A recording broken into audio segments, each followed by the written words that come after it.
जय Hind and hello guys, स्वागत है आपका आपके अपने YouTube चैनल ज्ञानदेह होस्ट में। और इस वीडियो में मैं आपको बताने वाला हूं power grid corporation of India limited यानी कि PGCIL ऑनलाइन फॉर्म 2022 के बारे में कि कैसे आपको field engineer and field supervisor का फॉर्म फिलअप करना है। तो आप इस वीडियो को देखते रहिए, यहाँ पर आपको रजिस्ट्रेशन से लेकर के प्रिंट तक की पूरी जानकारी दी जाएगी। तो चलिए शुरू करते हैं। अभी जो आप यहाँ पर वीडियो में देख पा रहे हो, ये हमारी ऑफिशियल वेबसाइट jobsgyan.in है। इसका लिंक वीडियो के डिस्क्रिप्शन में दिया है। जैसे ही आप लिंक ओपन करते तो आपके सामने इस भर्ती की जानकारी आ जाएगी, जहां पर आपको इसकी total vacancies, age limit, salary and application fee, कब से लेकर के कब तक फॉर्म को भर पाएंगे, ये सब जानकारी दी गई है। अप्लाई करने के लिए एग्जैक्टली कौन सी पोस्ट पर क्या क्वालिफिकेशन मांगी है और कितना एक्सपीरियंस चाहिए वो भी आप यहाँ पर चेक कर सकते हैं।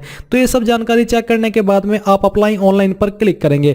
अब आपके सामने यहाँ पर जो अप्लाई ऑनलाइन की वेबसाइट है वो ओपन हो जाएगी और ओपन होने के बाद में आपके सामने कुछ ऐसा इंटरफेस आएगा। आपको यहाँ पर इंस्ट्रक्शंस दिए गए हैं। अब आपको क्या करना है, आपको यहाँ पर आना है, पोस्ट अप्लाइड फॉर के ऊपर क्लिक करके आपको सिलेक्ट करना है कि आपको फील्ड इंजीनियर के किस डिसिप्लिन या फिर फील्ड सुपरवाइजर के किस डिसिप्लिन में अप्लाई करना है। सभी पर अप्लाई करने का तरीका सेम है, बस उसकी क्वालिफिकेशन कम ज़्यादा है एलिजिबिलिटी के अकॉर्डिंग। जैसे कि मैंने फील्ड इंजीनियर सिलेक्ट किया तो यहाँ पर आपके सामने आएगा पर्सनल डिटेल का सेक्शन। आपको यहाँ पर आपका नाम एंटर करना है 10th के सर्टिफिकेट के अकॉर्डिंग। फिर यहाँ पर आपको आपके फादर या फिर हस्बैंड का नाम देना है। शादी हो चुकी है तो आप यहाँ पर आपके हस्बैंड का नाम देंगे, नहीं तो फादर का नेम। फिर आती है डेट ऑफ बर्थ। आपको यहाँ पर इसके ऊपर क्लिक करना है, ईयर सेलेक्ट करना है, फिर यहाँ से मंथ और उसके बाद में डे, तो आपकी DOB आ जाएगी। जेंडर यहाँ से आप अपना सिलेक्ट कर लीजिए। इसके बाद है नेशनल स्किल रजिस्ट्रेशन नंबर यानी कि NSR नंबर। तो अगर आपके पास ये रजिस्ट्रेशन नंबर है तो आप यहाँ पर इसको फिल कर देंगे, नहीं तो आप यहाँ पर NA लिख सकते हैं। फिर आएगा मैरिटल स्टेटस यानी कि आपका स्टेटस क्या है, मैरिड अनमैरिड जो भी है वो आप सिलेक्ट कर लीजिए। कैटेगरी आपकी कौन सी है वो आप यहाँ पर सिलेक्ट कर लीजिए। अगर आप यहाँ पर OBC सिलेक्ट करते तो कोई अतिरिक्त ऑप्शन नहीं आता है और ना ही SC सिलेक्ट करने पर कोई अतिरिक्त ऑप्शन आता है। तो जो भी आपकी कैटेगरी वो आप सिलेक्ट कर लीजिए। फिर क्या आप एक्स सर्विसमैन है, अगर हाँ तो यस, नहीं तो आपको नो करना है। एंड देन यहाँ पर दोस्तों नीचे आपके सामने सेक्शन है माइनॉरिटी कम्युनिटी। क्या आपकी जो कास्ट है वो माइनॉरिटी में आती है, अगर हाँ तो आप यहाँ पर माइनॉरिटी के ऊपर क्लिक करके सिलेक्ट कर लेंगे कि आपका कौन सा रिलीजन है जो कि माइनॉरिटी में आता है। ये आप ही को पता होगा कि आपकी कास्ट माइनॉरिटी में आती है या फिर नहीं आती है। उसके अकॉर्डिंग आपको यहाँ पर आपकी माइनॉरिटी कम्युनिटी सेलेक्ट करनी होगी। डोमिसाइल स्टेट यानी कि आप कौन से स्टेट के स्थायी निवासी है वो स्टेट आपको यहाँ पर सिलेक्ट करनी है। सिलेक्ट करने के बाद आता है रिटर्न टेस्ट सेंटर। सॉरी, उसके पहले है कि इज रियोट विक्टिम, क्या आप जो दंगा है उसके विक्टिम है, दंगे हुए थे जैसे कि 1984 या फिर 2002, अगर हाँ तो यस, नहीं तो आपको नो करना है। क्या आप 1/1/1980 से लेकर 31 दिसंबर 1989 के बीच जम्मू एंड कश्मीर के निवासी थे, अगर हाँ तो यस, नहीं तो आपको नो करना है। फिर आपसे पूछा return test centre, return test के लिए आप कौन से सेंटर को प्रेफरेंस देना चाहते हैं, इन्हीं लोकेशन पर आपका टेस्ट होगा। फिर आता है रिटर्न एग्जाम लैंग्वेज, लैंग्वेज आप क्या रखना चाहते हैं आपके एग्जाम की, इंग्लिश या फिर हिंदी, वो आपको सेलेक्ट करना होगा। इज गवर्नमेंट या फिर पब्लिक सेक्टर अंडरटेकिंग एम्प्लॉय, अगर हाँ तो यस, नहीं तो यहाँ पर भी आपको नो करना है। नेशनलिटी आपकी इंडियन रहेगी तो आप इंडियन सेलेक्ट कर लीजिए। अब आता है registration with employment exchange. Are you registered with employment exchange, अगर आप है रजिस्टर्ड किसी भी एम्प्लॉयमेंट ऑफ डिस्ट्रिक्ट रोजगार कार्यालय में बेसिकली, तो आप यहाँ पर यस करेंगे। यस करने पर आपको यहाँ पर आपकी स्टेट सेलेक्ट करनी है कि क्या आप कौन सी स्टेट के अंदर रजिस्टर्ड है। एंड देन यहाँ पर आप अपना रजिस्ट्रेशन नंबर एंटर करेंगे। बट अगर आप रजिस्टर्ड नहीं है तो आप यहाँ पर नो भी कर सकते हैं। फिर आएगी PWD यानी कि विकलांग की डिटेल। तो अगर आप विकलांग है आप यहाँ पर यस करेंगे, नहीं तो आपको नो करना है। अब नीचे आता है add power grid experience detail, जो कि आपसे कम 1 साल का मांगा है अप्लाई करने के लिए। तो यहाँ पर दोस्तों आपसे पूछे वेदर यू हैव वर्कड या फिर working in power grid as FTB FE FS, अगर हाँ तो यस, नहीं तो आपको नो करना है। एंड देन यहाँ पर दोस्तों आपके सामने आता है click if no power grid experience detail. अगर आपको पावर ग्रिड का एक्सपीरियंस नहीं है तो आप यहां पर क्लिक करेंगे। इसके ऊपर क्लिक करने के बाद में यहां पर दोस्तों आपको नीचे मेलिंग एड्रेस की जानकारी देनी है। बट अगर आप यहां पर पावर ग्रिड का एक्सपीरियंस दे रहे हैं तो आप उसको कैसे भरेंगे वो आप यहां पर जान लीजिए। आप यहां पर यस करेंगे। यस करने के बाद में एम्प्लॉय टाइप में आपको बताना है कि एम्प्लॉय हो या फिर एक्स एम्प्लॉय हो, वो आपको सेलेक्ट करना है। जैसे कि मैं यहाँ पर एग्जाम्पल के लिए एम्प्लॉय सेलेक्ट करता हूँ। फिर आता है रीजन ऑफ तो यहाँ पर रीजन का जो सेक्शन है वो एक्टिव नहीं है। इसके बाद है नंबर, एम्प्लॉय नंबर 5-8 डिजिट, जो भी आपका एम्प्लॉय नंबर है वो आप यहाँ पर लिखेंगे। रीजन आप यहाँ पर आप अपना सिलेक्ट कर लेंगे जो भी आपका रीजन है। एंड यहाँ पर जो आपका एक्सपीरियंस है, कब आपने जॉब ज्वाइन की थी वो डेट आपको सिलेक्ट करनी है, कब आपने जॉब छोड़ी थी वो डेट आपको यहाँ पर सिलेक्ट कर लेनी है।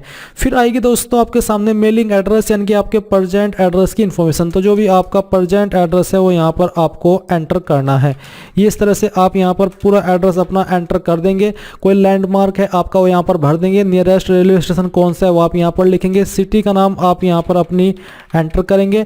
एंड देन यहाँ पर जो आपकी डिस्ट्रिक्ट है वो डिस्ट्रिक्ट का नाम आप यहाँ पर एंटर कर देंगे। स्टेट यहाँ से आपको अपनी सिलेक्ट कर लेनी है। अपना पिन कोड यहाँ पर आपको डाल देना है। ये डालने के बाद नीचे कॉन्टैक्ट एड्रेस, तो यहाँ पर आपको आपका नंबर फिल करना है। कोई 0 या फिर +91 नहीं लगाना है, डायरेक्टली नंबर लिख दीजिए। कोई अन्य नंबर देना चाहते तो अल्टरनेटिव मोबाइल नंबर के अंदर दे सकते हैं। फिर यहाँ पर कोई लैंडलाइन नंबर देना चाहते तो यहाँ पर दे सकते हैं। ईमेल आईडी आपको यहाँ पर फिल करनी है। अपनी ईमेल आईडी को दोबारा डाल करके वेरीफाई करना है। कोई अन्य ईमेल आईडी देना चाहते तो यहाँ पर आप दे सकते हैं, नहीं तो आप इसको खाली भी छोड़ सकते हैं। फिर आती है क्वालिफिकेशन डिटेल। तो क्वालिफिकेशन में आपसे प्लीज सेलेक्ट एन ऑप्शन, इसके ऊपर क्लिक करके सिलेक्ट करेंगे कि इनमें से आपके पास कौन सी क्वालिफिकेशन है। जो भी आपके पास है वो आप यहाँ पर सिलेक्ट कर लीजिए। Percentage of marks in 2 decimal places example, यानी कि बेसिकली आपको पॉइंट के साथ में आप अपनी जो परसेंटेज है वो एंटर करनी है इस तरह से। फिर आता है डिसिप्लिन, किस डिसिप्लिन में आपने की है वो आप यहाँ पर सिलेक्ट कर लेंगे। अगर आपके नंबर CGPA के अंदर है तो आप यहाँ पर लिख सकते हैं, नहीं तो आप खाली छोड़ दीजिए।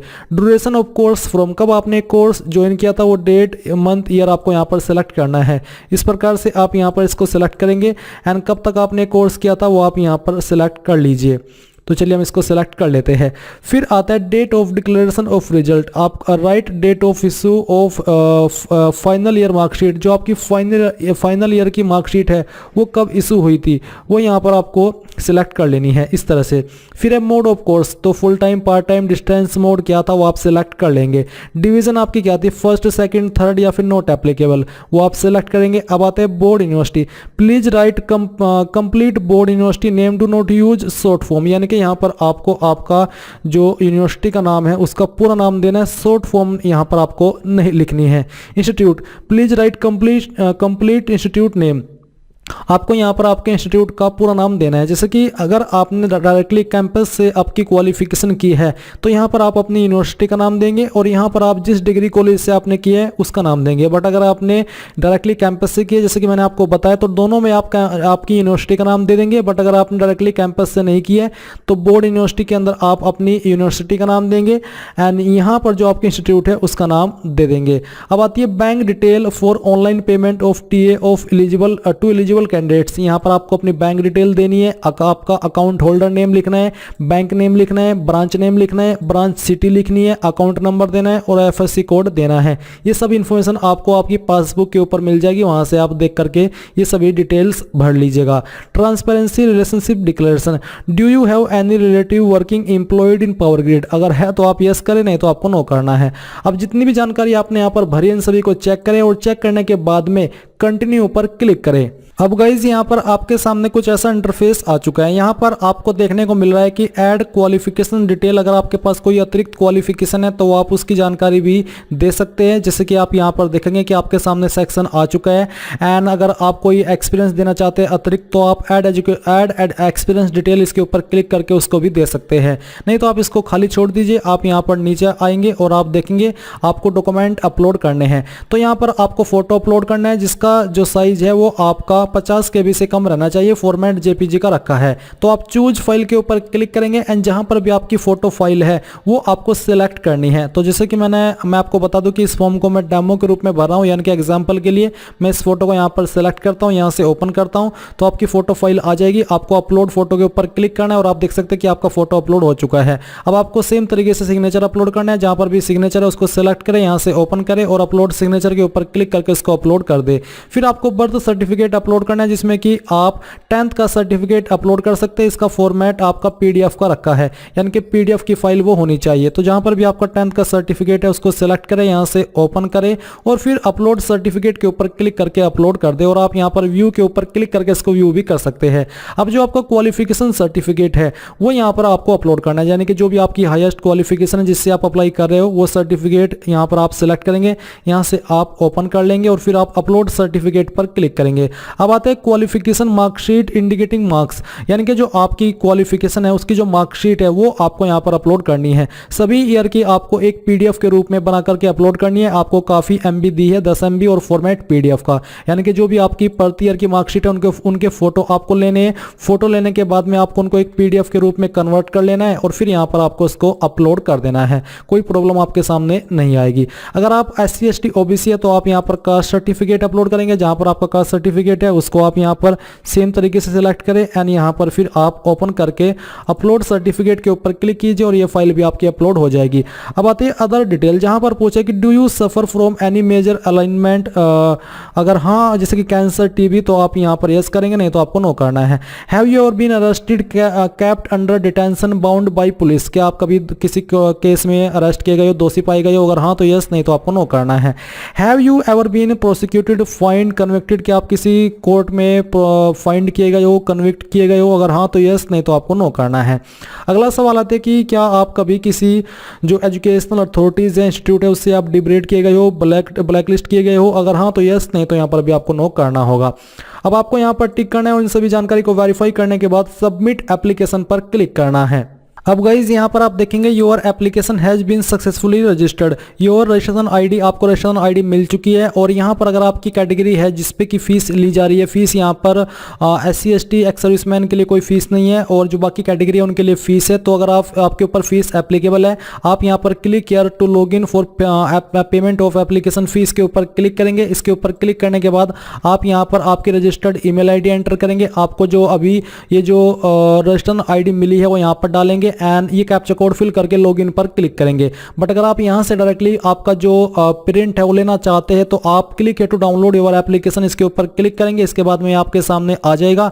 अब आप यहां पर देख सकते हैं आपकी सभी जानकारी दी गई है। तो आप यहां पर आएंगे और आने के बाद में नीचे प्रिंट रिज्यूम, इसके ऊपर क्लिक करके इसको प्रिंट कर लीजिए। एंड जैसे कि मैंने आपको बताया कि बाकी कैटेगरी के लिए एप्लीकेशन फीस है, तो जैसे ही आप क्लिक है टू लॉगिन, इसके ऊपर क्लिक करके यहाँ पर लॉगिन कर लेंगे तो कुछ ऐसा इंटरफेस आपके सामने आएगा। अब आप यहां पर क्या करेंगे, आप अपनी सभी जानकारी वेरीफाई भी कर सकते हैं और आप यहां पर पे ऑनलाइन पर क्लिक करेंगे। अब इसके ऊपर क्लिक करने के बाद में आपको पेमेंट के पेज पर ट्रांसफर कर दिया है। आप इनमें से जिस माध्यम से चाहे अपनी एप्लीकेशन फीस जमा कर सकते हैं। जैसे ही आप अपनी एप्लीकेशन फीस जमा कर देंगे आपको इसी वेबसाइट पर डायरेक्ट कर दिया जाएगा और आप अपने फॉर्म का फिर से फाइनल प्रिंट आउट ले पाएंगे। इस प्रकार से आप लोग PGCIL ऑनलाइन फॉर्म 2022 जो कि field engineer and field supervisor का है, इसको भर पाएंगे। जानकारी पसंद आई है तो वीडियो को लाइक, शेयर एंड चैनल को सब्सक्राइब करके बेल आइकन ऑन कर लीजिएगा। Thanks for watching. जय हिंद।